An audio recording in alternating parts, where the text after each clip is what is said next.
दोस्तों बहुत अहम मुद्दे पे मैं बात करने जा रहा हूँ। बहुत सोचने वाला मुद्दा है और इस पे थोड़ा ध्यान दीजिए और वीडियो को पूरा देखिएगा। कोशिश करता हूँ कि आपके साथ बात समझ में आ जाए।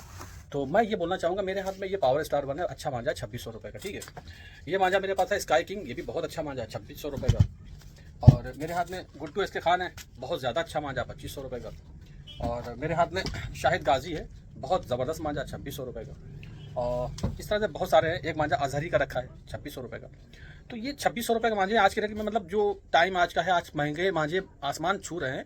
उस दौर में अच्छे मांझे आ रहे हैं 2600 रुपये 2500 रुपये की रेंज में। तो कहने का मकसद ये है कि जो कीमतें बढ़ रही हैं उस पर ज़्यादा कभी आपने ध्यान दिया दोस्तों?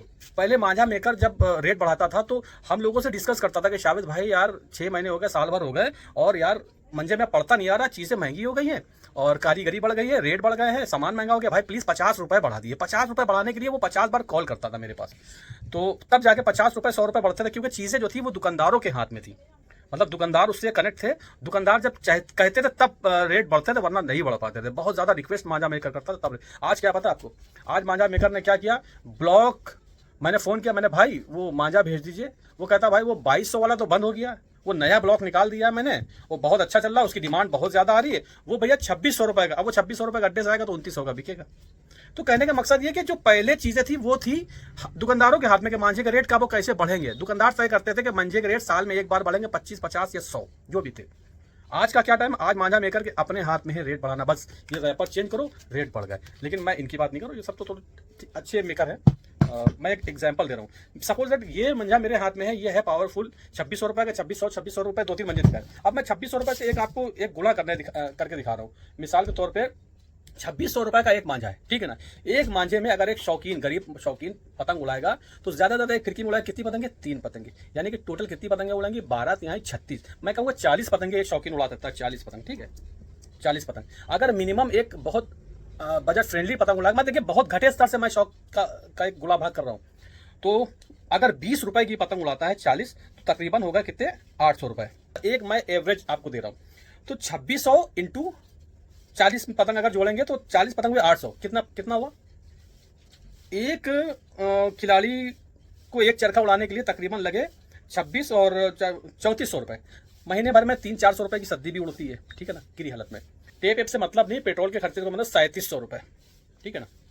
एक चरखे को उड़ाने के लिए कम से कम 3700 रुपए चाहिए। मैं क्या कहने जा रहा हूँ, यहाँ पे गौर करने वाली बात है। अब आते हैं मुद्दे पे। मेरा कहने का मकसद है, बहुत सारे ऐसे शौकीन है जो गरीब हैं और पर डे शौक करते हैं। तो पर डे शौक करने के लिए आदमी मिनिमम 3 पतंगे उड़ाता है। 3 पतंग उड़ाने मतलब ये होता है कि 15 दिन में 45 पतंग, यानी कि एक चरखा और लमसम वो 40 पतंग। एक चरखे में 40 से 45 पतंग उड़ती है। मैं 40 भी मान के चलूंगा। 40 पतंगे 800 और एक चरखा मिनिमम 2600 रुपये और सद्दी को मिला के 3700 हो जाएगी। 3700 रुपये का अगर एक चरखा उड़ेगा और उसको एक महीना शौक करना तो 7400 रुपये। अगर वो मैदान नहीं जाता, छत से शौक करता, तो अगर मैदान जाता तो पेट्रोल का खर्चा सब कुछ, ठीक है। तो एक शौकीन को 7400 रुपए खर्चा करने पड़ रहे हैं आज की डेट में एक एवरेज शौक करने के लिए। और जो गरीब तबका है ना, उसकी जो महीने की सैलरी पता कितनी होती है? 10,000 रुपए से 12,000 रुपए। अब अगर कोई 12,000 रुपए कमा रहा है, 12,000 रुपए माइनस 7400, 4600 रुपए कुल बचते हैं। तो भैया मैं यही पूछना चाहूंगा कि 4600 रुपए अगर बचते हैं, 4600 रुपए में कैसे फैमिली चलाएगा आदमी? या तो शौक मारे, या तो बीवी बच्चों का शौक मारे, या तो अपना शौक मारे, या तो रोटी बिना खाए। तो कहने का मकसद सिर्फ इतना है कि भैया शौकीनों के भी बीवी बच्चे होते हैं। सिर्फ मैं इतना कहना चाहता हूं कि शौकीनों के भी बीवी बच्चे होते हैं, इस बात का ध्यान रखा जाए। तो थोड़ा सा चीज़ों पे अब लिमिट लग जाए, क्योंकि अभी ऑल इंडिया हो रहा है, बहुत सारे टूर्नामेंट हो रहे हैं। जो डोरे साल भर से साल से 2 साल के अंदर जिनकी डोरे 2400 रुपए की थी, 2400 रुपए से 4400 रुपए की और 4000 रुपए की 4200 की हो गई, वो 2030 तक की भैया 8 से 10,000 रुपए की हो जाएगी। अगर आज आप नहीं सोचेंगे, आज इन लोगों के ऊपर लगाम नहीं लगाएंगे, तो ये चीजें आने वाले टाइम में सब उड़न छू हो जाएंगी। और ये जो लुटेरे बैठे ना बरेली में कुछ, ये आप सबकी सत्या पीट देंगे। तो कहने का मकसद, अगर बात समझ में आई हो तो वीडियो को ज्यादा से ज्यादा शेयर करिए। क्या गरीब आदमी को यह शौक करने का हक नहीं है? लोग कहते हैं मांझा मेकरों की बीवी बच्चे हैं, क्या शौकीनों के बीवी बच्चे नहीं है?